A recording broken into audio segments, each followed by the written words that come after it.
എന്തേ അബൂബക്കർ സിദ്ദീഖ് എന്ന് കേൾക്കുമ്പോൾ, ഉമർ ബിൻ ഖത്താബ് എന്ന് കേൾക്കുമ്പോൾ, ഉസ്മാൻ ബിൻ അഫ്ഫാൻ എന്ന് കേൾക്കുമ്പോൾ, അലി ബിൻ അബി താലിബ് എന്ന് കേൾക്കുമ്പോൾ റളിയല്ലാഹു അൻഹു എന്ന് പറയാത്ത ഒരു മുസ്ലിം ഉണ്ടാവില്ലല്ലോ. അതേ മുസ്ലിമീങ്ങളായ നമ്മൾ തന്നെ എന്തുകൊണ്ട് അബൂജഹൽ എന്ന് കേൾക്കുമ്പോൾ റളിയല്ലാഹു അൻഹു എന്ന് പറയുന്നില്ല? എന്തുകൊണ്ട് അബൂലഹബിന്റെ പേര് കേൾക്കുമ്പോൾ റളിയല്ലാഹു അൻഹു എന്ന് പറയുന്നില്ല? ഉത്ബയുടെയും ഷൈബയുടെയും വലീദിന്റെയും പേര് കേൾക്കുമ്പോൾ എന്തുകൊണ്ട് റളിയല്ലാഹു അൻഹു എന്ന് പറയുന്നില്ല? മനുഷ്യ മനസ്സിനോട് ചിന്തിക്കാൻ ആവശ്യപ്പെടുകയാണ്. അഫലാ യതദബ്ബറൂനൽ ഖുർആൻ, നിങ്ങൾ ഖുർആനെ കുറിച്ച് ഉറ്റാലോചിക്കുന്നില്ലേ, ചിന്തിക്കുന്നില്ലേ?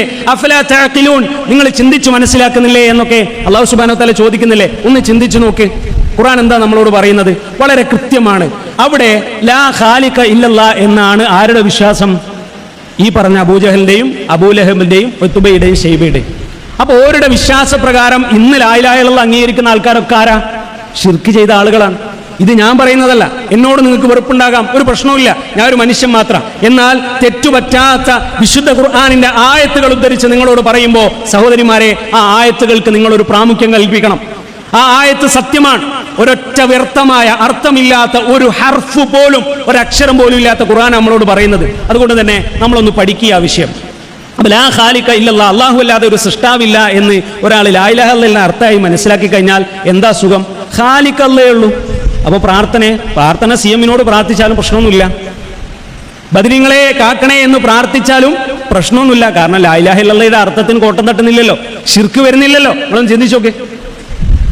മമ്പറത്ത് തങ്ങളെ കാക്കണേ, ബീവിയെ രക്ഷിക്കണേ, എനിക്ക് മക്കളെ തരണേ എന്ന് ഔലിയാക്കളാണ് എന്ന് നമ്മൾ ധരിക്കുന്ന ആളുകളോട് വിളിച്ചു പ്രാർത്ഥിച്ചാലും ഇസ്തിഗാസ നടത്തിയാലും ശിർക്ക് വരുന്നില്ല. എന്താ പ്രശ്നം? ലാ ഖാലിഖ ഇല്ലല്ലാഹ്, സൃഷ്ടാവല്ല മാത്രമേ ഉള്ളൂ. പ്രാർത്ഥനയോ അതാർക്കും ആകാം. സുജൂദ് ഇബാദത്താണല്ലോ. അപ്പൊ ഈ ഒരു താരീഫ് വെച്ച്, നിർവചനം വെച്ച് ഒരാൾക്ക് ഖബറിന്റെ മുമ്പിൽ പോയി ഖബറിലുള്ള ആ ഒരു വസ്തുവിനോട് ജീവനുള്ളോ ജീവനില്ലാത്ത ആരോ ആയിക്കോട്ടെ അയാളുടെ മുമ്പിൽ പോയി സുജൂദ് ചെയ്താൽ ശിർക്ക് ചെയ്തു എന്ന് പറയാൻ പറ്റൂല. അപ്പൊ അവിടെയാണ് നമ്മൾ ചിന്തിക്കേണ്ടത്. അബൂജഹലും അബൂലഹബും ഒക്കെ ദുഷ്ടന്മാര്. അതേ പണി ചെയ്ത, അതിനേക്കാളും ശിർക്ക് ചെയ്തുകൊണ്ടിരിക്കുന്ന നമ്മുടെ നാട്ടിലെ കുറെ മനുഷ്യന്മാര് ഓല് ഭയങ്കര സംഭവങ്ങളും. അങ്ങനെ ഉണ്ടാവൂലല്ലോ. ഒന്ന് ചിന്തിച്ച് മനസ്സിലാക്കി. അഫലാ യതദബ്ബറൂനൽ ഖുർആൻ, ഖുർആന്റെ ആയത്തിനെ നമ്മൾ ചിന്തിച്ച് മനസ്സിലാക്കുന്നില്ലേ? വീണ്ടും ഒരു ചോദ്യം അവിടെ ആവർത്തിക്കപ്പെടുക. മൂന്നാമത്തെ ഒരു അർത്ഥം നമ്മൾ മനസ്സിലാക്കേണ്ടത് ലാ ഖാദിറ ഇല്ലല്ലാഹ്, അല്ലാഹു അല്ലാതെ ഖാദിറായി മറ്റാരുമില്ല. ആർക്കാ അഭിപ്രായ വ്യത്യാസമുള്ളത്? ആർക്കാണ് അഭിപ്രായ വ്യത്യാസമുള്ളത്? അൽ ഖാദിറു ബിൽ ഇഖ്തിറാ, അഥവാ സ്വാതന്ത്ര്യം. അള്ളാഹു നമ്മൾ മരിക്കുന്നത് വരെ ചെറിയ ഒരു മേൽപ്പൊടിയായിട്ടുള്ള ഒരു സ്വാതന്ത്ര്യം നമുക്ക് നൽകിയിട്ടുണ്ട്. അതൊഴികെ ആ താരീഫിനോട് നമുക്ക് ഒരു അഭിപ്രായ വ്യത്യാസമില്ല. എന്നാൽ ഇവിടെ എന്താ വിഷയം? നേരത്തെ പറഞ്ഞതുപോലെ തന്നെ ഇബാദത്തുമായി ബന്ധപ്പെട്ട ഒരു സംഗതികളും ജഹ്മിയാക്കൾ, ജഹ്മു ബിൻ സഫ്വാന്റെ നേതൃത്വത്തിൽ വന്ന ജഹ്മിയാക്കൾ എന്ന പിഴച്ച കക്ഷികളുടെ അഭിപ്രായ പ്രകാരം ലാ ഇലാഹ ഇല്ലല്ലാഹ് അർത്ഥം എന്താ? ലാ ഖാദിറ ഇല്ലല്ലാഹ്. അത് ശരിയായിരിക്കുമല്ലോ എന്നുള്ളത് നമ്മളൊന്ന് ചിന്തിച്ച് നോക്കിയാൽ മതി. ഇബാദത്ത് അവിടെ വരുന്നേയില്ല. നാലാമതൊരു അഭിപ്രായമാണ് ലാ ഹുക്മ ഇല്ലല്ലാഹ്, അല്ലെങ്കിൽ ലാ ഹാക്കിമ ഇല്ലല്ലാഹ്, അള്ളാഹു അല്ലാതെ ഹാക്കിമായി മറ്റാരുമില്ല, വിധികർത്താവ് അള്ളാഹു മാത്രം. സഹോദരിമാരെ, ഇവിടെ എവിടെയാണ് ഇബാദത്തുമായി ബന്ധപ്പെട്ട വിഷയം വരുന്നത്? ഖവാരിജുകൾ വെച്ച ഈ ഒരു താരീഫിനോട് ഒരു മുസ്ലിമിന് എങ്ങനെയാണ് രഞ്ജിപ്പ് പുലർത്താൻ സാധിക്കുക? അതുകൊണ്ട് ആ വിഷയം നമ്മളൊന്ന് പരിശോധിച്ച് നോക്കുക. മഹാനായ പ്രവാചകൻ സല്ലല്ലാഹു അലൈഹി വസല്ലം ബഹ്റൈനിൽ നിന്ന് വന്ന ഒരു കച്ചവട സംഘം, അവർ കൊണ്ടുവന്ന കുറച്ച് സമ്പത്തുണ്ട്. ആ സമ്പത്ത് പാവപ്പെട്ട മനുഷ്യർക്ക് വിതരണം ചെയ്തുകൊണ്ടിരിക്കുമ്പോൾ അക്വ എന്ന് പറഞ്ഞ ഒരു മനുഷ്യൻ അള്ളാന്റെ പ്രവാചകൻ സല്ലല്ലാഹു അലൈഹി വസല്ലമിന്റെ അടുത്തേക്ക് വന്നിട്ട് പറഞ്ഞു, ഇത്തഖില്ലാഹ യാ മുഹമ്മദ്, മുഹമ്മദേ നീ പടച്ചോനെ സൂക്ഷിക്കണം. ആരോടാ പറയുന്നത്? അള്ളാന്റെ റസൂൽ സല്ലല്ലാഹു അലൈഹി വസല്ലമയോട്. ആ ഒരു അക്വയിന്റെ നേതൃത്വത്തിൽ അവരുടെ പിൻഗാമികളായി വന്നിട്ടുള്ള ആളുകളാണ് ഖവാരിജുകൾ. ആ ഖവാരിജുകളെ കുറിച്ച് അള്ളാന്റെ റസൂൽ സല്ലല്ലാഹു അലൈഹി വസല്ലം പറഞ്ഞു, അൽ ഖവാരിജു കിലാബു അഹ്ലിന്നാർ, നരകക്കാരുടെ പട്ടികളാണ് ഖവാരിജുകൾ. ഓൾ എന്തായാലും നരകത്തിലാണെങ്കിലും അഭിപ്രായ വ്യത്യാസമില്ല. അതുകൊണ്ട് തന്നെ സഹോദരിമാരെ, ആ ഒരു അഭിപ്രായവും ഇലാഹി എന്നതിന് ഹാക്കിമ് എന്നർത്ഥം വെക്കാനേ പറ്റുകയില്ല. അഞ്ചാമത്തെ ഒരു അർത്ഥമാണ് ലാ മൗജൂദ ഇല്ലല്ലാഹ്, അല്ലാഹു അല്ലാതെ ഒന്നുമില്ല. അല്ലാഹു അല്ലാതെ ഒന്നുമില്ല. ഈ ലോകത്തുള്ള സർവ്വതും പടച്ചോനാണ് എന്ന് പ്രതിപാദിക്കുന്ന സൂഫിയാക്കളുടെ ലാ ഇലാഹ ഇല്ലല്ലാഹ് നമ്മൾക്ക് ആരെങ്കിലും അഭിപ്രായ വ്യത്യാസമുള്ള വിഷയമാണോ? അത് തെറ്റാണെന്നുള്ളതിൽ നമ്മൾ ആലോചിച്ച് നോക്കണം. സൂഫിയാക്കൾ തന്നെ അവരുടെ കിതാബുകളിൽ ലാ ഇലാഹ ഇല്ലല്ലാഹയുടെ അർത്ഥമായി അവർ പറയുന്ന ലാ മൗജൂദ ഇല്ലല്ലക്ക് അവർ നൽകുന്ന ഒരു വിശദീകരണമുണ്ട്. അത് ഇപ്രകാരമാണ്, നിങ്ങൾക്ക് വായിക്കാൻ കിട്ടും മലയാളത്തിൽ തന്നെ. ഒരാൾ ബ്രെഡ് തിന്നാണ്. ആ തിന്നുന്ന ബ്രെഡ് അല്ലാഹ്, ആ തിന്നുന്ന ആളാരാ? നമ്മളാണ്. അതും അല്ലാഹ്. നമ്മൾ വയറ്റിലേക്ക് പോകുമ്പോൾ പാൻക്രിയാസും കുടലും വൻകുടലും അതേപോലെ തന്നെ സിരയും എല്ലാം കടന്നു പോകുമ്പോൾ അതൊക്കെ അല്ലാഹ്. ഇനി ഇത് തിന്നുന്നതിനിടയിൽ അതൊരു പുഴുവിനെ കണ്ടു, അത് നമ്മൾ വലിച്ചെറിയും. ആ വലിച്ചെറിയപ്പെടുന്നതും അല്ല. അതൊരു കാക്കയോ പൂച്ചയോ വന്ന് തിന്നാൽ അതും അല്ല എന്ന് കൽപ്പിക്കുന്ന ഇവരുടെ ആദർശം എങ്ങോട്ടാണ് എന്ന് ഒന്ന് ചിന്തിച്ചു നോക്കിയാൽ ഒരു മുസ്ലിമിന് അഭിപ്രായ വ്യത്യാസമില്ല, അത് തെറ്റാണെന്നുള്ളത്. പക്ഷേ ഇതിലൊക്കെയും ഏറ്റവും പ്രധാനമായി നമ്മൾ മനസ്സിലാക്കേണ്ടത്, ഞാൻ നേരത്തെ സൂചിപ്പിച്ച പോലെ തന്നെ വേറൊന്നിനും ഞാൻ പെർസെൻറ്റേജ് പറഞ്ഞില്ല, 85% വരുന്ന മുസ്ലിം സമുദായത്തിന്റെ ഇടയിൽ അവരർത്ഥം വെക്കുന്നത് ലാ ഖാലിഖ ഇല്ലല്ലാഹ്, അല്ലാഹു അല്ലാതെ സൃഷ്ടാവില്ല. അപ്പൊ അതോടുകൂടി അള്ളാഹനെ സൃഷ്ടാവാക്കി ഒതുക്കി ഇബാദത്തുമായി ബന്ധപ്പെട്ട ഒരു വിശദീകരണവും അശ്അരിയാക്കൾ നൽകുന്നുമില്ല. നാലാലൊരു മദ്ഹബിൽ കർമ്മശാസ്ത്രത്തിൽ ഒന്നുകിൽ ഹനഫി അല്ലെങ്കിൽ ഷാഫി അല്ലെങ്കിൽ മാലിക്കി അല്ലെങ്കിൽ ഹംബലി, അല്ലെങ്കിൽ അഖീദാപരമായി രണ്ടാലൊരു മദ്ഹബ്, ഒന്നുകിൽ അശ്അരി അല്ലെങ്കിൽ മാതുരീദി എന്ന് പറയുന്ന ആളുകൾ. എന്താണ് ഈ അശ്അരിയാക്കളുടെ ലാ ഇലാഹ ഇല്ലല്ലാഹയുടെ അർത്ഥം എന്ന് സഹോദരിമാരെ നിങ്ങളൊന്ന് പഠിക്കണം. അതുകൊണ്ട് പറയാനുള്ള ഒരു വിഷയം എന്ന് പറഞ്ഞാൽ, സഹോദരിമാരെ ഇവിടെ നമ്മൾ ശ്രദ്ധിക്കേണ്ട ഒരു കാര്യം, നമുക്ക് ഏത് ഘട്ടത്തിലും പ്രാർത്ഥനയാണെങ്കിൽ, അത് ആരാധനയാണ് എങ്കിൽ അത് അള്ളാഹിനോട് മാത്രമാണ് നമ്മൾ പ്രാർത്ഥിക്കുക. അതാ പ്രവാചകൻ സല്ലല്ലാഹു അലൈഹി വസല്ലം കൽപ്പിച്ചു തന്ന മാതൃക നമുക്ക് കാണിച്ചു തന്നു. ഞാൻ നേരത്തെ ഉദാഹരണം പറഞ്ഞ വെറുതെ അല്ല. 2 പുസ്തകം നമുക്ക് തന്നിട്ട് നമുക്ക് തോന്നുന്ന എന്താണോ അത് നമ്മൾ എടുക്കുക, അല്ലാത്തൊക്കെ നമ്മൾ ഒഴിവാക്കുക. ഇത് ബുദ്ധിക്ക് യോജിക്കും, ഇത് തരക്കേടില്ല, അത് എടുക്കുക. ബുദ്ധിക്ക് യോജിക്കുന്നില്ല, അത് സ്വഹീൽ ബുഖാരിയാണ്, എന്നാലും ചാടിക്കളയാ. അങ്ങനെ ഒരു പരിപാടി മുസ്ലിമിന് ഇല്ലല്ലോ. എല്ലാ കാര്യങ്ങളും വളരെ കൃത്യമായി ഉസ്വത്തുൻ ഹസന എന്ന് അള്ളാഹ് പരിചയപ്പെടുത്തിയ മഹാനായ പ്രവാചകൻ സല്ലല്ലാഹു അലൈഹി വസല്ലം നമുക്ക് ജീവിച്ച് കാണിച്ചു തന്നു. എങ്കിൽ ചില ആളുകളൊക്കെ അള്ളാഹുവിന്റെ ഔലിയാക്കളാണ് എന്ന് നമ്മുടെ നാട്ടിൽ അറിയപ്പെടുന്ന ആളുകളെ വിളിച്ച് പ്രാർത്ഥിക്കുന്ന അവസ്ഥയിലേക്ക് അവരെത്തിയ ഒരു സന്ദർഭം കൂടി നമ്മൾ മനസ്സിലാക്കണം. എന്താണ് ജാറത്തിനെ കുറിച്ചുള്ള ഇസ്ലാമികമായ മാനം? നമുക്ക് തിന്നുമ്പോഴും കുടിക്കുമ്പോഴും ഏത് കൈ കൊണ്ട് കുടിക്കണം, ഏത് കൈ കൊണ്ട് കുടിക്കാൻ പാടില്ല, കുടിക്കുന്ന സമയത്തോ തിന്നുന്ന സമയത്തോ എന്താണ് ചൊല്ലേണ്ടത്, ബിസ്മില്ലാ എന്ന് ചൊല്ലണം. അതേപോലെ തന്നെ അത് ചൊല്ലാൻ മറന്നാൽ ബിസ്മില്ലാഹി ഫീ അവ്വലിഹി വ ആഖിരിഹി എന്ന് ചൊല്ലണം. അതേപോലെ തന്നെ ആ ഭക്ഷണം തിന്നു കഴിഞ്ഞാലോ കുടിച്ചു കഴിഞ്ഞാലോ അൽഹംദുലില്ലാ എന്ന് പറയണം എന്ന് മൈന്യൂട്ടായ വിഷയങ്ങൾ വരെ പഠിപ്പിച്ച പ്രവാചകൻ സല്ലല്ലാഹു അലൈഹി വസല്ലം ഖബറിന്റെ വിഷയത്തിൽ, ജാറത്തിന്റെ വിഷയത്തിൽ, മഖ്ബറയുടെ വിഷയത്തിൽ, നാട്ടി നിർത്തപ്പെടുന്ന ഖബറിന്റെ വിഷയത്തിൽ 1400 കൊല്ലം മുമ്പേ പ്രവാചകൻ സല്ലല്ലാഹു അലൈഹി വസല്ലം വളരെ കൃത്യമായി നമുക്ക് മുന്നറിയിപ്പ് നൽകി. മഹാനായ അലി ഇബ്നു അബി താലിബ് റളിയല്ലാഹു അൻഹുവിനോട് പ്രവാചകൻ സല്ലല്ലാഹു അലൈഹി വസല്ലം പറയുന്ന കൽപ്പനയാണ്, യാ അലി, നീ പോവുക, മഖ്ബറകളിലേക്ക് നീ പോവുക, ഖബർസ്ഥാനുകളിലേക്ക് നീ പോവുക.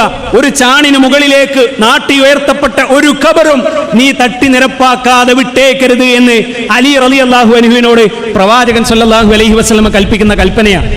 ഖബറിന്മേൽ കുമ്മായം പൂശരുത്, ഖബറിന്മേൽ ഇരിക്കരുത്, അവിടെ എടുപ്പുണ്ടാക്കരുത് എന്നെല്ലാം വളരെ കൃത്യമായി സ്വഹീഹായ ഹദീസിൽ തന്നെ മഹാനായ പ്രവാചകൻ സല്ലല്ലാഹു അലൈഹി വസല്ലം എനിക്കും നിങ്ങൾക്കും പഠിപ്പിച്ചു തരുമ്പോൾ എന്തേ സ്വലാത്തെല്ലാം മറന്നുയോ? ഒച്ച ചൊല്ലണ്ട, ചൊല്ലണം. ചൊല്ലിയില്ല എന്താ പ്രശ്നം? അള്ളാന്റെ റസൂൽ പിഷ്കത്തികളാണ് നിങ്ങൾ പിഷ്കുണ്ടായിരുന്നേ സല്ലല്ലാഹു അലൈഹി വസല്ലം. അള്ളാന്റെ റസൂൽ സല്ലല്ലാഹു അലൈഹി വസല്ലം വളരെ കൃത്യമായിട്ട് പഠിപ്പിച്ചു തരാണ്. എന്ത്? ഖബറിനെ ആരാധിക്കുന്ന ഒരു വേളയാക്കരുത്. ഞാൻ നിങ്ങളോട് ഖബർ സിയാറത്ത് ചെയ്യരുത് എന്ന് വിലക്കിയിരുന്നു. പ്രവാചകൻ സല്ലല്ലാഹു അലൈഹി വസല്ലം പറയാണ്, എന്നാൽ അലാ ഫസൂറുഹ, ഇനി നിങ്ങൾ സിയാറത്ത് ചെയ്തു കൊള്ളുക. ഫഇന്നഹാ തുദക്കിറുകുമുൽ ആഖിറ, ആഖിറത്തിനെ ഓർമ്മിപ്പിക്കും നിങ്ങൾക്ക് ഖബർ സന്ദർശനം എന്ന് പ്രവാചകൻ സല്ലല്ലാഹു അലൈഹി വസല്ലം ഖബർ സന്ദർശനം സിയാറത്ത് അനുവദിച്ച ഘട്ടത്തിൽ പറയാ. എന്തിനാ നമ്മൾ ഖബർ സിയാറത്ത് ചെയ്യുന്നത്? ഉപ്പയുടെ ഖബർ സിയാറത്ത് ചെയ്യുന്നത് എന്തിനാ? ഉമ്മാമയുടെ ഖബർ സിയാറത്ത് ചെയ്യുന്നത് എന്തിനാ? മഹത്തുക്കളാണ് എന്ന് നമ്മൾ വിചാരിക്കുന്ന ആളുകളുടെ ഖബർ എന്തിനാണ് നമ്മൾ സിയാറത്ത് ചെയ്യുന്നത്? ഫഇന്നഹാ തുദക്കിറുകുമുൽ ആഖിറ, നമുക്ക് ആഖിറം ഓർമ്മ വരണം, ആഖിറം ഓർമ്മ വരണം. എന്തിന്? ബൽ തുസിറൂനൽ ഹയാത്തദ് ദുനിയ വൽ ആഖിറതു ഖൈറും വഅബ്ക. എന്റെയും നിങ്ങളുടെയും പ്രാമുഖ്യം എന്തിനാ, പ്രാധാന്യം എന്തിനാ? ദുനിയാവിലെ ജീവിതത്തിനാ. ദുനിയാവിന്റെ പിന്നാലെ ഇങ്ങനെ ഓടിക്കൊണ്ടിരിക്കുമ്പോൾ അദ്ദുനിയ ഫാൻ, അദ്ദുനിയ ഫാൻ, ദുനിയാവ് നശിക്കുന്നതാണ്. വൽ ആഖിറതു ഖൈറുൻ വഅബ്ക, നമുക്കൊരു ലോകം വരാനുണ്ട്, നമ്മുടെ മരണത്തിന് ശേഷമുള്ള യഥാർത്ഥ ജീവിതം. മറ്റൊരു ടോപ്പിക് അതായത് അതിലേക്ക് ഞാൻ പോകുന്നില്ല. സഹോദരിമാരെ, അവിടെ മനസ്സിലാക്കേണ്ടത് ആ ആഖിറത്തിലേക്ക് നമ്മൾ എത്തണം. അതിന് ഈ ജീവിതത്തിലേ നമുക്ക് പണിയെടുക്കാൻ കഴിയൂ. ഇപ്പം നമ്മൾ നിസ്കരിക്കുന്ന നിസ്കാരാണ് ഖബറിൽ നമുക്ക് രക്ഷയോ ശിക്ഷയോ അനുഭവിക്കാൻ സാധിക്കുകയുള്ളൂ. ഇപ്പം നമ്മൾ നടത്തുന്ന സ്വലാത്തോ നമ്മൾ നടത്തുന്ന ദിക്റോ ദുആഓ ആണ്, ഖുർആൻ പാരായണവുമാണ് നമുക്ക് നമ്മുടെ ഖബറിൽ വെളിച്ചവും ഇരുട്ടുമായി എത്തുന്നത് എന്ന് പ്രവാചകൻ സല്ലല്ലാഹു അലൈഹി വസല്ലം പഠിപ്പിക്കുമ്പോൾ ഖബറിന്റെ അടുത്തേക്ക് പോകുമ്പോൾ നമ്മൾ എന്തിനു പോകണം? ആഖിറത്തിനെ ഓർമ്മിപ്പിക്കാൻ. അല്ലാതെ അവിടെ പോയി അവരോട് സങ്കടം പറയുന്ന ഒരവസ്ഥയിലേക്ക് എത്തിയാലോ ശിർക്കായി. എന്തുകൊണ്ട്? പ്രാർത്ഥനയും ആവലാതി പറച്ചിലും സങ്കടം പറച്ചിലും അള്ളാഹുവിനോട് മാത്രമേ പറ്റുള്ളൂ. അപ്പൊ ചോദിക്കും, മനുഷ്യന്മാരോട് അങ്ങോട്ടും ഇങ്ങോട്ടും സങ്കടം പറഞ്ഞ പ്രശ്നമാണോ? എന്താ മനുഷ്യനും മരിച്ച ആളും തമ്മിലുള്ള വ്യത്യാസം? മരിച്ച ആളും ജീവിച്ചിരിക്കുന്ന ആളും തമ്മിലുള്ള വ്യത്യാസം എന്താ? ഹൽ തസ്തവില്ലദീന, അല്ലേ? മരിച്ചയാളും ജീവിച്ചിരിക്കുന്നയാളും സമമാകുമോ എന്ന് അല്ലാഹു സുബ്ഹാനഹു വ തആല എന്നോട് നിങ്ങളോട് ചോദിക്കുന്നുണ്ടല്ലോ. സമമാകൂല. എന്തേ കാരണം? ഇവിടെ ഉപ്പമാർ മരണപ്പെട്ട മക്കളുണ്ടാവുമല്ലോ, ഭർത്താക്കന്മാർ മരണപ്പെട്ട ഭാര്യമാരുണ്ടാവുമല്ലോ, ചെറിയ കുട്ടികൾ മരണപ്പെട്ട ഉമ്മമാരുണ്ടാവുമല്ലോ. അവരൊക്കെ ഈ മരിച്ചു എന്നല്ലേ നിങ്ങളെ വിശ്വാസപ്രകാരം, അല്ലേ? അതുകൊണ്ടല്ലേ നിങ്ങൾ രണ്ടാമത് വേറെ കല്യാണം കഴിച്ചത്? ഉപ്പ മരിച്ചു എന്ന് പറഞ്ഞത് കൊണ്ടല്ലേ ഉമ്മയുടെ കാർഡിൽ വിധവ എന്ന് പറയുന്നതും മാസാമാസം വിധവാ പെൻഷൻ ഉമ്മാക്ക് കിട്ടുന്നതും ഉപ്പ മരിച്ചു എന്നുള്ളതുകൊണ്ടാണ്, അല്ലേ? നമ്മുടെ നാട്ടിൽ ഖുതുബ പറയുന്ന ഒരു ഖാലി, ഖതീബായ ഒരു മനുഷ്യൻ മരണപ്പെട്ടു. അദ്ദേഹം മരിച്ചിട്ടില്ല എന്നായിരുന്നു വിശ്വാസമെങ്കിൽ നമ്മൾ എന്തിനാ വേറെ ഖതീബിനെ അവിടെ സ്ഥാനവരണം നടത്തുന്നത്? മൂപ്പരനില്ലേ? അപ്പൊ എന്താണ് വിഷയം? മരിച്ചു എന്ന് ഇവിടെ പച്ചയായി ശിർക്ക് പ്രചരിപ്പിച്ചുകൊണ്ടിരിക്കുന്ന ആളുകൾക്കും വളരെ കൃത്യമായിട്ട് മനസ്സിലാക്കാൻ കഴിയുന്ന ഒരു വിഷയമാണ്. മരണത്തോടുകൂടി ഈ ദുനിയാവുമായുള്ള ബന്ധം അവിടെ വിച്ഛേദിക്കപ്പെടുകയാണ്. അത്രയേ ഉള്ളൂ. വേറൊരു ലോകത്താണ്. നമ്മൾ കുട്ടികൾ പറയാറുണ്ട് ഒരു പാരലൽ യൂണിവേഴ്സിലാണെന്ന് പറയും. അവർ സമാന്തരമായ ഒരു ലോകത്തിലാണ്. അവരുടെ റൂഹ്, അല്ലേ, ആലമുൽ അർവാഹിനെ കുറിച്ച് നമ്മൾ പഠിച്ചിട്ടുണ്ടാവും. ഞാൻ കൂടുതൽ പോകുന്നില്ല. ആത്മാക്കളുടെ ലോകമാണ്. നമ്മളെ സംബന്ധിച്ചിടത്തോളം നമ്മൾ ഉറങ്ങുന്ന സമയത്ത് നമ്മുടെ റൂഹ് നമ്മുടെ ശരീരത്തിൽ നിന്ന് വേർവിട്ട് പോകും. പിന്നെ ഒരു ഘട്ടമുണ്ട്, അത് നമ്മൾ മരിക്കുമ്പോൾ. ഒരു പക്ഷേ ഉറങ്ങി എഴുന്നേൽക്കുമ്പോൾ പടച്ചോന്റെ തീരുമാനപ്രകാരം ആ റൂഹിനെ നമ്മുടെ ശരീരത്തിലേക്ക് തന്നെ, ആത്മാവിനെ നമ്മുടെ ശരീരത്തിലേക്ക് തന്നെ പടച്ചോൻ വിട്ടുതരും, അല്ലേ? ബിസ്മിക റബ്ബി വളഅതു ജംബി എന്ന് തുടങ്ങുന്ന ഉറക്കം കിടക്കയിലുള്ള പ്രാർത്ഥനയിൽ അല്ലാഹു സുബ്ഹാനഹു വ തആലയുടെ പ്രവാചകൻ സല്ലല്ലാഹു അലൈഹി വസല്ലം പറയുന്നുണ്ട്, വൈനംസക്ത റൂഹി, റബ്ബേ നീ എൻ്റെ റൂഹിനെ എങ്ങാനും പിടിച്ചു വെച്ചാൽ അതിനോട് നീ കരുണ കാണിക്കണേ എന്ന് അള്ളാന്റെ റസൂൽ സല്ലല്ലാഹു അലൈഹി വസല്ലം പഠിപ്പിക്കുന്ന അവിടെയാണ്. എൻ്റെ സൂചന എന്ന് വെച്ചാൽ, മരിച്ചയാളോട് നമ്മൾ ഒരു സങ്കടം പറയുമ്പോൾ ജീവിച്ചിരിക്കുന്ന ഒരാളോട് സങ്കടം പറയുന്ന പോലെ അല്ല. നമ്മളിപ്പോ ഭർത്തൃ വീട്ടിലെ പ്രയാസങ്ങൾ സ്വന്തം ഉമ്മാനെ വിളിച്ച് സങ്കടം പറയാറുണ്ട്, അല്ലേ? ഞാൻ കുറ്റം പറയുന്നല്ല, ആരും പറഞ്ഞിട്ടല്ല, പൊതുവെ അങ്ങനെയാണ്, അല്ലേ? അള്ളാഹു നിങ്ങൾക്ക് കാരുണ്യം ചെയ്യട്ടെ, ആമീൻ. നിങ്ങളോട് പ്രയാസപ്പെടുത്തുന്ന എല്ലാ മനുഷ്യന്മാർക്കും പഠിച്ച പോലെ ശിക്ഷിക്കാനല്ല, ഓൾക്ക് പുറത്തു കൊടുക്കട്ടെ, ഓലെ മനസ്സ് നന്നാക്കി കൊടുക്കട്ടെ, ആമീൻ. അങ്ങനെ ഒരു മുസ്ലിമിന്റെ പ്രാർത്ഥന ഇല്ല. നിങ്ങളൊന്ന് ആലോചിച്ച് നോക്ക്, എല്ലാവരും ചത്തൊടുങ്ങൂലേ? അങ്ങനെയാണോ ശാപപ്രാർത്ഥന നമ്മൾ എങ്ങനെ ഉപയോഗിക്കേണ്ടത്? ഒരു നന്നായ നമുക്ക് ഗുണമല്ലേ ഉള്ളൂ.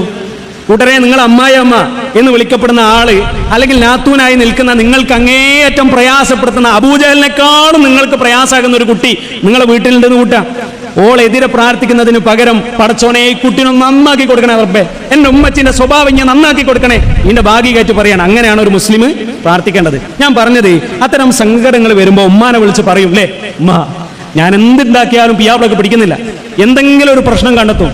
അത് ശിർക്കാവോ? അത് ശിർക്കാവോ? അന്തേ അള്ളഹാനോട് മാത്രമല്ല ആവലാതി ഓടാൻ പാടുള്ളൂ. ചിക്കൻ കറി വെച്ചുകൊണ്ടിരിക്കുകയാണ്, പുതിയ എണ്ണാണ്, കല്യാണം കഴിഞ്ഞ് കുറച്ചായിട്ടേ ഉള്ളൂ. അപ്പം പിയാപ്പിളന്റെ വീട്ടിൽ പോയി അവിടെ ഒരു സൽക്കാരം നടക്കാൻ. അപ്പൊ സ്വാഭാവികമായിട്ട് എന്താ ചെയ്യുക? ഓളെ അടുക്കളയിലേക്ക് കയറ്റും. ഓളയിലൊപ്പം BSc നേഴ്സിംഗും BCom ഒക്കെ കഴിഞ്ഞായിരിക്കും. പക്ഷേ ഈ കുക്കിങ്ങിന്റെ പരിപാടി വല്ലാതെ എല്ലാവർക്കും അറിയണ്ടാവില്ല. അങ്ങനെ അടുക്കളയിലേക്ക് കയറ്റിയിട്ട് ഓട് പറയാണ്, ആ ചിക്കൻ്റെ മറ്റേ സംഭവം ഉണ്ടല്ലോ, അത് ഉണ്ടാക്കിയാൽ മതി. അപ്പോൾ പറയും, ഓ ആയിക്കോട്ടെ ഇൻഷാ അല്ലാഹ് ഞാൻ ഉണ്ടാക്കുമ്പോൾ നിങ്ങൾ പോയിക്കോന്നൊക്കെ പറയും. എന്നിട്ട് വേഗം വിളിക്കും, ആരെ? ഉമ്മാനെ. ഉമ്മ പെട്ട് കിടക്കാണ്, നിങ്ങൾ പറഞ്ഞേര്, റെസിപ്പി പറഞ്ഞേര്, അല്ലേ? എന്തിനാ? അപ്പൊ ചോദിക്കുക, അത് ഇസ്തിഗാസല്ലേ, സഹായം തേട്ടല്ലേ, ഉമ്മാനോട് സഹായം ചോദിക്കല്ലേ ചെയ്തത്? അപ്പൊ ശിർക്കല്ലേ? ശിർക്കാവോ? എന്താ ഇതിന്റെ തമ്മിലുള്ള മാനദണ്ഡം? അല്ലാഹു സുബ്ഹാനഹു വ തആല ഈ ദുനിയാവിൽ വെച്ച ഒരു വ്യവസ്ഥയുണ്ട്, ഒരു സിസ്റ്റം ഉണ്ട്.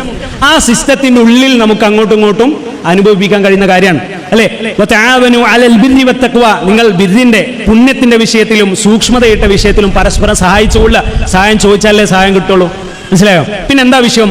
ഈ പ്രാപഞ്ചികമായി അള്ള വെച്ച ഈ വ്യവസ്ഥിതിക്ക് അപ്പുറത്ത് നിന്ന് ഒരു സഹായത്തട്ടം നമ്മൾ പ്രതീക്ഷിച്ചാൽ, ഉദാഹരണത്തിന് ജീവിച്ചിരിക്കുന്ന സമയത്ത് നേരത്തെ പറഞ്ഞ പോലെ ഉമ്മ എന്ന് വിളിച്ച് സങ്കടം പറയാം, സഹായം അഭ്യർത്ഥിക്കാം, ഉമ്മാനെ കൊണ്ട് കഴിയുന്ന കാര്യമാണെങ്കിൽ. ഉമ്മ മരിച്ചു പോയതിനു ശേഷം ഉമ്മാന്റെ ഖബറിന്റെ അടുത്തേക്ക് പോയിട്ട്, ഉമ്മ എനിക്ക് കുറെ പ്രയാസങ്ങളുണ്ട്, എന്നെ രക്ഷിക്കണേന്ന് പറഞ്ഞാലോ അത് ശിർക്കായി. എന്താ രണ്ടും തമ്മിലുള്ള വ്യത്യാസം? ഒന്ന് പ്രാപഞ്ചികമായ അള്ള വെച്ച നിയമമാണെന്ത്, ജീവിച്ചിരിക്കുന്ന ആളുകൾക്ക് അങ്ങോട്ടും ഇങ്ങോട്ടും ആശയവിനിമയം നടത്താനും സഹായിക്കാനും ഒരു കുതിരത്ത് പടച്ചോ നൽകിയിട്ടുണ്ട്, അല്ലേ? ഒരു തീരുമാനം പഠിച്ചോണ്ടതാ. എന്നാൽ ഒരാൾ മരണപ്പെടുന്നതോട് കൂടിയോ കഴിഞ്ഞു. അത്രയേ ഉള്ളൂ വിഷയം. മഹാനായ പ്രവാചകൻ സല്ലല്ലാഹു അലൈഹി വസല്ലം എല്ലാത്തിലും നമുക്ക് മാതൃകയാണല്ലോ. അള്ളാന്റെ പ്രവാചകൻ സല്ലല്ലാഹു അലൈഹി വസല്ലം മരണപ്പെട്ടു പോകുന്നതിന്റെ വഫാത്തിന്റെ സമയമെത്തുന്നതിന് തൊട്ടു മുമ്പ് നടത്തിയ ഒരു പ്രാർത്ഥന, അല്ലാഹുമ്മ ലാ തജ്അൽ ഖബ്രി വതനൻ യുഅബദ്, അല്ലാഹുവേ നീ എന്റെ ഖബറിനെ ആരാധിക്കപ്പെടുന്ന ഒരു വിഗ്രഹമാക്കല്ലേ റബ്ബേ, വിഗ്രഹമാക്കല്ലേ റബ്ബേ എന്ന് അള്ളാന്റെ റസൂൽ സല്ലല്ലാഹു അലൈഹി വസല്ലം പ്രാർത്ഥിച്ചു. ഇന്ന് മഹാന്മാരുടെ ജാറത്തെങ്കിലേക്ക് പോകുന്ന ആളുകളില്ലേ, മക്ബറയിലേക്ക് പുണ്യം പ്രതീക്ഷിച്ച് പോകുന്ന ആളുകളില്ലേ, അവിടെ അബൂബക്കർ സിദ്ദീഖ് റളിയല്ലാഹു അൻഹു ആണല്ലോ അള്ളാന്റെ റസൂൽ സല്ലല്ലാഹു അലൈഹി വസല്ലമയുടെ ഖലീഫയായി പിൻഗാമിയായി ഭരണത്തിൽ വന്നത്. അബൂബക്കർ സിദ്ദീഖ് റളിയല്ലാഹു അൻഹു എന്ത് സുഖമായിരുന്നു എന്നറിയോ അല്ലേ? ഒരു പരീക്ഷണമില്ലാത്തൊരു കാലഘട്ടം ആണോ? അല്ല, ഏറ്റവും കൂടുതൽ പരീക്ഷണം അനുഭവിച്ചത് അബൂബക്കർ സിദ്ദീഖ് റളിയല്ലാഹു അൻഹു ആണ് ഖലീഫയായിരിക്കെ. എന്താണ്? മഹാനായ റസൂലുള്ളാഹി സ്വല്ലല്ലാഹു അലൈഹി വസല്ലമയുടെ വഫാത്തിനെ തുടർന്ന് ഒരുപാട് മുസ്ലിമീങ്ങൾ മുർത്തദായി പോയി, മതം വിട്ടുപോയി. നമ്മളെ നാട്ടിൽ പറഞ്ഞ മതം വിട്ട ചെക്കനും മതം വിട്ട കുട്ടിയായി.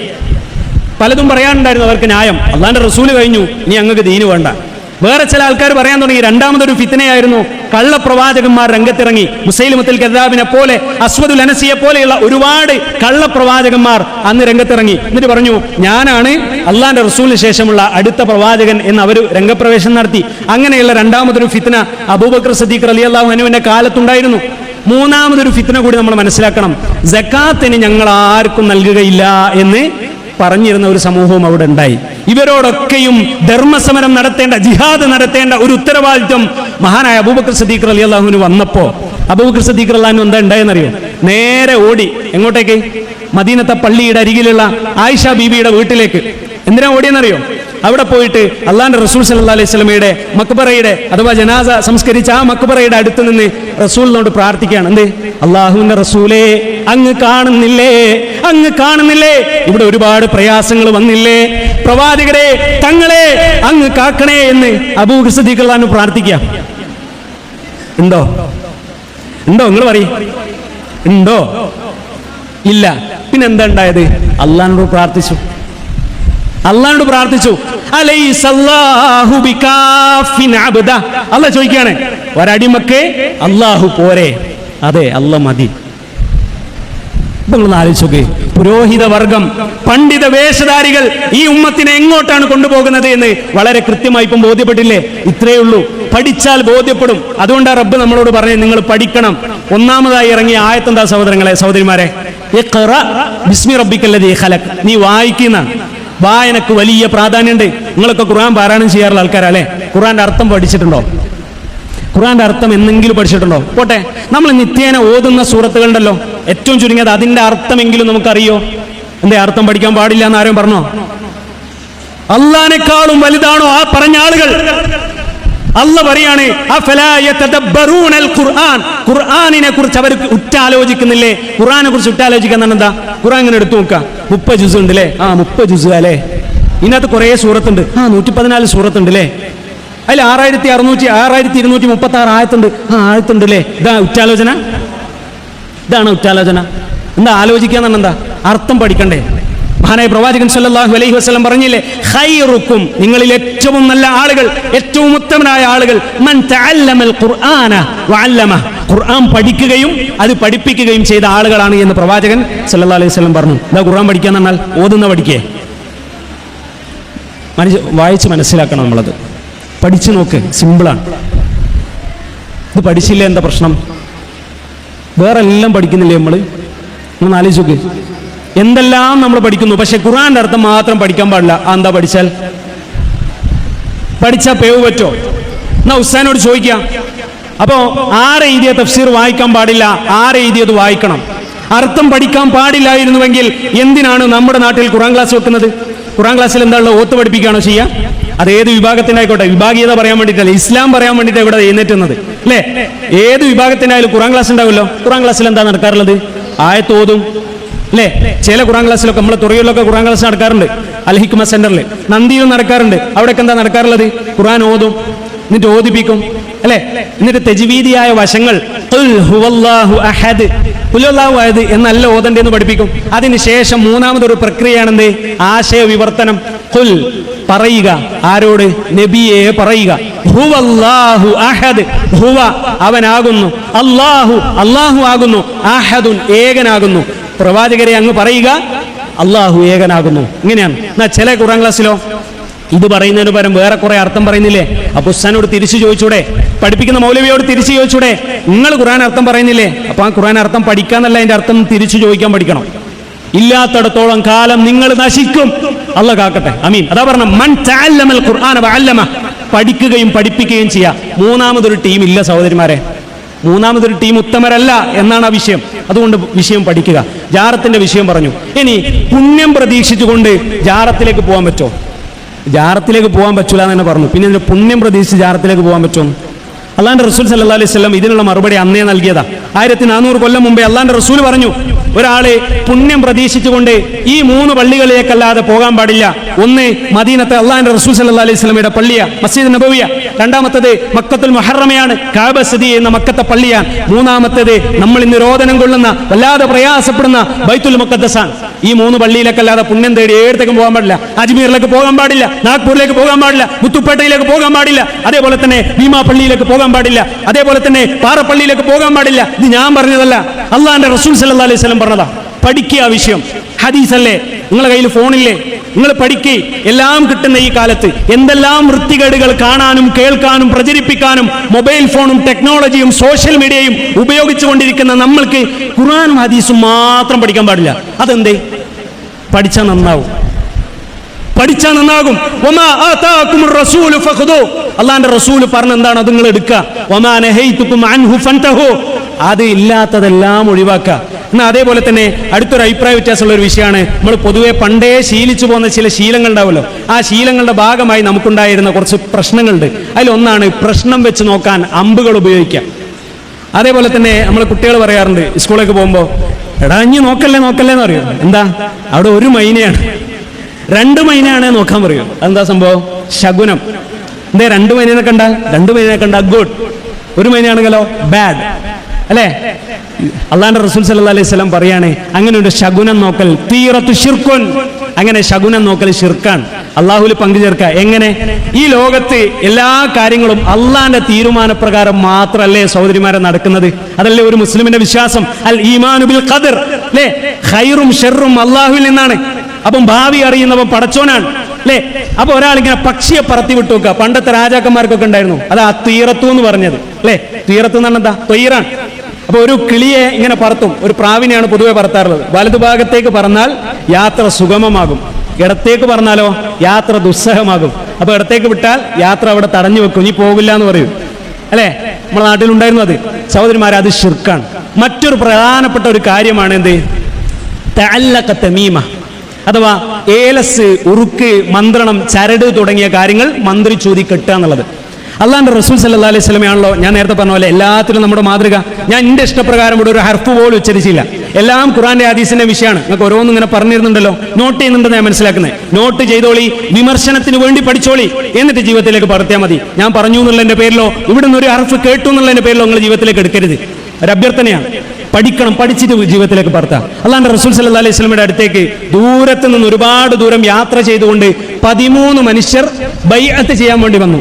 അള്ളാന്റെ റസൂൽ സല്ലല്ലാഹു അലൈഹി വസല്ലം അതിൽ 12 ആളുകളുടെ ആണുങ്ങളാണ്, 12 ആണുങ്ങളുടെയും ബൈഅത്ത് സ്വീകരിച്ചു. ബൈഅത്ത് സ്വീകരിക്കാൻ എന്താ? ഉടമ്പടി ചെയ്യാണ്. ഞാൻ അങ്ങയിൽ വിശ്വസിച്ചിരിക്കുന്നു, അങ്ങയുടെ കൂടെ ഉണ്ടാവുന്നില്ല. 13ാമത്തെ ഒരാളെ മാറ്റി നിർത്തി. എന്തേ? അള്ളാന്റെ റസൂൽ സല്ലല്ലാഹു അലൈഹി വസല്ലം പറഞ്ഞു, സ്വഹാബികൾ ഈ ചോദ്യം ചോദിച്ചപ്പോൾ എന്തേ മൂപ്പരെ മാറ്റി നിർത്തിയത് എന്ന് ചോദിച്ചപ്പോൾ പറഞ്ഞു, മൻ തഅല്ലഖ തമീമതൻ ഫഖദ് അശ്റക. ആ 13ാമന്റെ കയ്യിൽ മന്ത്രി ചൂരി കെട്ടിയ ഒരു ഏലസ് ഉണ്ടായിരുന്നു. അള്ളാന്റെ റസൂൽ അത് പൊട്ടിച്ചു കളഞ്ഞു. എന്നിട്ട് പറഞ്ഞു, മൻ തഅല്ലഖ തമീമതൻ ഫഖദ് അശ്റക. ആരെങ്കിലും ഏലസ് കെട്ടിയാൽ, ആരെങ്കിലും ഉറുക്ക് കെട്ടിയാൽ അവൻ ശിർക്ക് ചെയ്തു, അവൾ ശിർക്ക് ചെയ്തു. മഹാനായ പ്രവാചകൻ സല്ലല്ലാഹു അലൈഹി വസല്ലം പറയുന്ന ക്രിസ്റ്റൽ ക്ലിയർ ആയ പ്യൂരിറ്റിയുള്ള സ്വഹീഹായ ഹദീസാണ്. പഠിച്ചു നോക്കുങ്ങൾ, വിഷയം മനസ്സിലാകും. സഹോദരിമാരെ, ഇവിടെ മനസ്സിലാക്കാനുള്ള ഒരു കാര്യം എന്താണ്? നമ്മൾ ശ്രദ്ധിക്കേണ്ട ഒരു കാര്യം എന്നറിയും. നമ്മൾ ഏതൊരു കാര്യം പഠിക്കുമ്പോഴും അഭിപ്രായ വ്യത്യാസം വരുമ്പോൾ എങ്ങോട്ട് നോക്കണം, ഏതെടുക്കണം? ഇപ്പൊ പലരും പറയാറുണ്ട്, തൗഹീദൊക്കെ നമുക്ക് മനസ്സിലായി നിങ്ങൾ പറഞ്ഞത്. തൗഹീദിന് 3 ഇനങ്ങളുടെ എന്നൊക്കെ അറിയാം. ഒന്ന് റുബൂബിയത്താണ്, മറ്റേത് ഉലൂഹിയത്താണ്, മറ്റേ അസ്മാവ സിഫാത്താണ് എന്നൊക്കെ നമ്മൾ പറയും. എന്നാൽ അതിൻ്റെ അപ്പുറത്തേക്ക് എല്ലാവരും പറയുന്നത് എന്താ? പൊതുവെ ഞങ്ങൾ തൗഹീദുള്ളവരാണ്, നിങ്ങളാണ് ശിർക്ക് ചെയ്യുന്നത് അല്ലെ? നമ്മളെ നാട്ടിൽ ഇന്ന് മുസ്ലിം സമുദായത്തിന്റെ ഇടയിലുള്ള ഏറ്റവും വലിയ പ്രയാസം എന്താ? കുട്ടികൾ പറയും, പുതിയ യുഗത്തിലെ യൂത്തന്മാരും യുവതികളും പറയുന്ന ഒരു കാര്യം എന്താ അറിയോ? എല്ലാ കാര്യത്തിലും അഭിപ്രായ വ്യത്യാസം.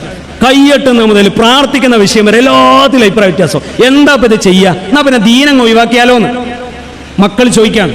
അവരോടുള്ള മറുപടിയാണ്, എല്ലാവരോടുള്ള മറുപടിയാണ്. വിശുദ്ധ ഖുർആനിലെ സൂറത്തുൻ നിസായിലെ 59ാമത്തെ, നമ്മുടെ നാട്ടിലെ 59ാമത്തെ ആയത്ത്. സൂറത്തു നിസാ, സ്ത്രീകൾ എന്നറിയപ്പെടുന്ന ആ സൂറത്തിലെ 59-ാമത്തെ ആയത്ത് അല്ലാഹു പറയാണ്, യാ അയ്യുഹല്ലദീന ആമനു, ഏ സത്യവിശ്വാസികളെ, നമ്മളെ വിളിച്ചുകൊണ്ട് പടച്ചോൻ പറയാണ്, അതീഉല്ലാഹ്, നിങ്ങൾ അല്ലാഹുവിനെ അനുസരിക്കണം, വഅതീഉർ റസൂല, അല്ലാഹുവിന്റെ പ്രവാചകൻ സല്ലല്ലാഹു അലൈഹി വസല്ലമയെ നിങ്ങൾ അനുസരിക്കണം, വഉലുൽ അംരി മിൻകും, നിങ്ങളിൽ നിന്നുള്ള കൈകാര്യകർത്താക്കളെയും നിങ്ങൾ അനുസരിക്കുക. ഫഇൻ തനാസഅതും ഫീ ഷൈഇൻ, അപ്പോൾ ഏതെങ്കിലും ഒരു കാര്യത്തിൽ നിങ്ങൾക്കിടയിൽ ഭിന്നിപ്പുണ്ടാകുകയാണ് എങ്കിൽ, അഭിപ്രായ വ്യത്യാസം ഉണ്ടാവുകയാണ് എങ്കിൽ, രണ്ടഭിപ്രായം വന്നാൽ എന്ത് ചെയ്യണം? ഫർദൂഹു ഇലല്ലാഹ്, നിങ്ങളത് അല്ലാഹുവിലേക്ക് മടക്കണം. വറസൂൽ, അല്ലാഹുവിന്റെ റസൂലിലേക്ക് മടക്കണം. എന്താ അല്ലാഹുവിലേക്കും റസൂലിലേക്കും മടക്കാൻ പറഞ്ഞാൽ? തഫ്സീർ എടുത്ത് പഠിച്ചു നോക്കി, മലയാളത്തിലുണ്ട് അമാനി തഫ്സീർ. ഇനി അതുമല്ല, അമാനി തഫ്സീർ ഉപയോഗിക്കാൻ പാടില്ല എന്ന് പണ്ടേ ചട്ടം കിട്ടിയ ആളുകളുണ്ടാവും ഇതില്. അവരോട് പറയാനുള്ളത്, KC ഉസ്താദ് എഴുതിയ, കണ്ണൂരിലുള്ള KC ഉസ്താദ് സമസ്തയുടെ വലിയ പണ്ഡിതനായിരുന്നു, അദ്ദേഹം ഖുർആന് പരിഭാഷ എഴുതിയിട്ടുണ്ട്. അതൊന്ന് എടുത്തു നോക്ക്. സൂറത്തു നിസായിലെ 59-ാമത്തെ ആയത്ത് എന്തായാലും പറയുന്നത്, ഖുർആനിലേക്കും സുന്നത്തിലേക്കും അതിനെ മടക്കുക. അല്ലാതെ ഇന്നാൾ പറഞ്ഞു എന്റെ വല്യാപ്പ അത് ചെയ്തിട്ടുണ്ടായിരുന്നു, എന്റെ ഉമ്മമ്മ അതാ പഠിപ്പിച്ചെന്നത്, എന്റെ ഇന്നാൾ ഇതാണ് പഠിപ്പിച്ചെന്നത്, എന്റെ അയൽവാസികൾ ഇതാണ് പഠിപ്പിച്ചെന്നത് ഇല്ല. അള്ളാഹു അതിന് പരിഹാരം പഠിപ്പിച്ചൊന്നും എന്താ? ഖുർആനിലേക്ക് സുന്നത്തിലേക്ക് നമുക്ക് നോക്കാം. അപ്പൊ ഏത് വിഷയത്തിൽ അഭിപ്രായ വ്യത്യാസം വന്നാലും നമ്മൾ സ്വീകരിക്കേണ്ട നിലപാടെന്താ സഹോദരിമാരെ? അള്ളാഹുലേക്കും റസൂലിലേക്കും മടക്കുക എന്നുള്ളതാണ്. പിന്നെ ജീവിച്ചിരിക്കുന്ന വലിയകളോട് പ്രാർത്ഥിക്കാൻ പറ്റൂലേ, സഹായം അഭ്യർത്ഥിക്കാൻ പറ്റൂലേ എന്നുള്ളതാണ്. ഇവിടെ നമ്മൾ ശ്രദ്ധിക്കേണ്ട ഒരു കാര്യം എന്താ അറിയോ? നിങ്ങൾ സ്ത്രീകളാണല്ലോ. ഒരു സ്ത്രീയെ കുറിച്ച് വിശുദ്ധ ഖുർആനിൽ വലിയതായി പരിചയപ്പെടുത്തുന്നുണ്ട്, അള്ളാഹിനെ വലിയായിട്ട് പരിചയപ്പെടുത്തുന്നുണ്ട്. ഓരോ പേരിൽ ഒരു സൂറത്ത് തന്നെ വിശുദ്ധ ഖുർആനിലുണ്ട്. ആരാ? ഇവിടെ കുറെ ആൾക്കാർക്ക് പേരുണ്ടാവും. എന്താ? മറിയം, അല്ലെ? മറിയം ബീവി അലൈഹിസ്സലാം. അള്ളാഹിന്റെ വലിയത്താണ് ഒരു എന്നുള്ളതിൽ അഭിപ്രായ വ്യത്യാസം ഉണ്ടോ? നിങ്ങൾക്ക് ആർക്കെങ്കിലും സംശയം ഉണ്ടോ? വലിയല്ലേ? ഉറപ്പല്ലേ? ഓക്കെ. സൂറത്തു മറിയമിലെ 1-ാമത്തെ പേജ്, ബിസ്മില്ലാഹിർ റഹ്മാനിർ റഹീം, കാഫ് ഹാ യാ ഐൻ സാദ് ദിക്റു റഹ്മതി റബ്ബിക അബ്ദഹു സക്കരിയ ഇദ് നാദാ റബ്ബഹു നിദാഅൻ ഖഫിയ. സക്കരിയ നബി അലൈഹിസ്സലാം ആരാ? അള്ളാഹിന്റെ പ്രവാചകനാണ്, വലിയാണ്. അതേപോലെ തന്നെ കഫലഹ സക്കരിയ, മറിയം ബീവിയുടെ സംരക്ഷകനുമാണ്, സംരക്ഷണം ഏറ്റെടുത്ത ആളാ. സക്കരിയ നബി അലൈഹി സ്വലാം അള്ളാഹിനോട് പ്രാർത്ഥിക്കുന്ന ഒരു പ്രാർത്ഥന, വലിയാണ് പ്രാർത്ഥിക്കുന്നത്. ആരോടാണ്? റബ്ബഹു, അവന്റെ രക്ഷിതാവിനോട്, അദ്ദേഹത്തിന്റെ രക്ഷിതാവിനോട്. ആരോട്? പടച്ച റബ്ബിനോട് പ്രാർത്ഥിക്കുക. എന്താ പ്രാർത്ഥന? ഖാല റബ്ബി ഇന്നി വഹനൽ അദ്മു മിന്നി, പടച്ചോനെ എന്റെ എല്ലൊക്കെ ഇങ്ങനെ ദ്രവിച്ചു പോകാനായി, വളഞ്ഞിങ്ങനെ കൊണ്ടിരിക്കുക. അതായത് വയസ്സായി തുടങ്ങിയിട്ടുണ്ട്, അല്ലേ? പക്ഷെ എനിക്ക് കുട്ടികളില്ല. വകാനത് ഇംറഅതി ആഖിറ, എന്റെ ഭാര്യക്കും പ്രായമായിട്ടുണ്ട്, അവള് പ്രസവം നിർത്താനുള്ള ഒരു പ്രായം ഉണ്ടല്ലോ, അതിലേക്ക് എത്തിയിട്ടുണ്ട്. വഖദ് ബലഗതു മിനൽ കിബരി അതിയ, പ്രായം അങ്ങേ അറ്റത്തെ അവസ്ഥയിലേക്ക് ഞാൻ എത്തിയിട്ടുണ്ട്. ഹബ്ലി മിൻ ലദുൻക വലിയ, മറ്റൊരായത്താണ്, എനിക്ക് നീ നിന്റെ ഔദാര്യം കൊണ്ടൊരു കുട്ടിയെ തരണേ. ആരാ പ്രാർത്ഥിക്കുന്നത്? അള്ളാന്റെ വലിയ, അള്ളാഹിന്റെ പ്രവാചകൻ, അള്ളാഹുവിന്റെ റസൂൽ സല്ലല്ലാഹു അലൈഹി വസല്ലമക്ക് മുമ്പ് വന്ന സക്കരിയ നബി അലൈഹി സ്വലാം പ്രാർത്ഥിക്കുക. ഒന്ന്, ആ പേജിൽ തന്നെ മറ്റൊരു വലിയത്തിനെ കൂടി അള്ളാഹു സുബ്ഹാനഹു വ തആല പരിചയപ്പെടുത്തുക. അതാരാ? മറിയം ബീവി. കുല്ലമാ ദഖല അലൈഹാ സക്കരിയൽ മിഹ്റാബ്, സക്കരിയ നബി അലൈഹി സ്വലാം മറിയം ബീവിന്റെ അടുത്ത് പോയപ്പോഴെല്ലാം അവിടെ വജദ ഇൻദഹാ റിസ്ഖ, ആ നാട്ടിൽ ആ സീസണിൽ പഴുക്കാത്ത പഴങ്ങൾ മറിയം ബീവിന്റെ മുമ്പിൽ അത് കാണാൻ, മറിയം ബീവിന്റെ മുമ്പിൽ അത് കാണാൻ. നമ്മുടെ നാട്ടിലാണ് അത് നടന്നത് എങ്കിൽ പ്രിയപ്പെട്ടവരെ ഒന്ന് ചിന്തിച്ചു നോക്ക്, എന്താ ഉണ്ടാവുക? വാമൊഴിയായും വാട്സപ്പിലൂടെയും ഒരു സന്ദേശം വരും, നിങ്ങൾ അറിയോ, ആയിഷ അറിയോ, എന്തേ ഒരു സംഭവം നടന്നു നമ്മുടെ നാട്ടിൽ. എന്താ സംഭവം? എന്താ സംഭവം? നമ്മളെ പള്ളിയിലെ സക്കരിയ നബി ഖുത്ബ പറയുന്ന പള്ളിയിലെ അവിടുത്തെ പരിചാരകയായി, പള്ളിയുടെ പരിചാരകയായി ഒരു വലിയത്തില്ലേ, മറിയം അലൈഹിസ്സലാമയില്ലേ? ആ മറിയം ബീവിയുടെ അടുത്ത് വന്ന കറാമത്ത് കണ്ടോ നിങ്ങൾ? അള്ളാന്റെ വലിയത്തായ മറിയം ബീവിയുടെ കറാമത്ത് കണ്ടോ? ഈ നാട്ടിൽ ഇന്നേ വരെ നമ്മൾ ഈ സീസണിൽ കാണാത്ത പഴങ്ങളും റിസ്ക്കും അതാ മറിയം ബീവിന്റെ മുമ്പിലുണ്ട്. നമ്മുടെ നാട്ടിലാണ് എന്താ ചെയ്യുക? ആളുകൾ ഓടും, കൈ മുത്താൻ ഒരാള്, കാല് മുത്താൻ ഒരാള്, കായ് കൈകി കൊടുത്ത് അതിന്റെ വെള്ളം കുടിക്കാൻ വേറൊരാള് ഇല്ലേ? നിങ്ങൾ ചിന്തിച്ചു നോക്കി, അല്ലേ? അതല്ലേ നമ്മുടെ നാട്ടിൽ നടക്കുക. പിന്നെയോ അത്യാവശ്യം കുറച്ചൊരു തെക്ക് വെള്ള ആളാണെങ്കിൽ മറിയം ബീവി മാറി വെക്കും. ഉദാഹരണം പറയണേ, നമ്മളെ കഥാപാത്രത്തിലേക്ക് വരികയാണ്. തെക്ക് ഇല്ലാത്ത ലാഭം ഉണ്ടാക്കാൻ വിചാരിച്ച ആളാണെങ്കിലോ മുത്തിക്കോന്ന് അറിയും. പണിക്ക് പോകണ്ടല്ലോ, പണിക്ക് പോകണ്ടല്ലോ, എന്ത് സുഖ, ഇങ്ങനെ ഇരിക്കുക, കൈ കൊടുക്കുക, മുത്തം കിട്ടുക, തുടച്ചു കളിയുക, പൈസ എടുക്കുക. ഞാനതൊരു തമാശ രൂപത്തിൽ പറയുകയാണെങ്കിലും ഒന്ന് ചിന്തിച്ചു നോക്ക്, അതല്ലേ നമ്മളെ നാട്ടിൽ നടക്കുക. എന്നാൽ വിശുദ്ധ ഖുർആനിൽ അല്ലാഹു സുബ്ഹാനഹു വ തആല അവരുടെ ചരിത്രം പറയുന്നിടത്ത് നമുക്ക് വളരെ കൃത്യമായി പഠിപ്പിച്ചു തരുന്ന ഒരു കാര്യം എന്താ അറിയോ? സൂറത്ത് മറിയമിൽ നമുക്ക് കാണാൻ കഴിയും, അള്ളാഹിന്റെ പ്രവാചകനായ സക്കരിയ നബി അലൈഹിസ്സലാം അത് കണ്ടയുടനെ തന്നെ അള്ളാഹിനോട് പ്രാർത്ഥിക്കാൻ. എന്തേ ആ പ്രാർത്ഥിക്കാൻ ഒരു കാരണമുണ്ട്. മഹദിയായ മറിയം ബീവിനോട് സക്കരിയ അലൈഹി സ്വലാം ചോദിക്കുന്ന ചോദ്യം എന്താ അറിയോ?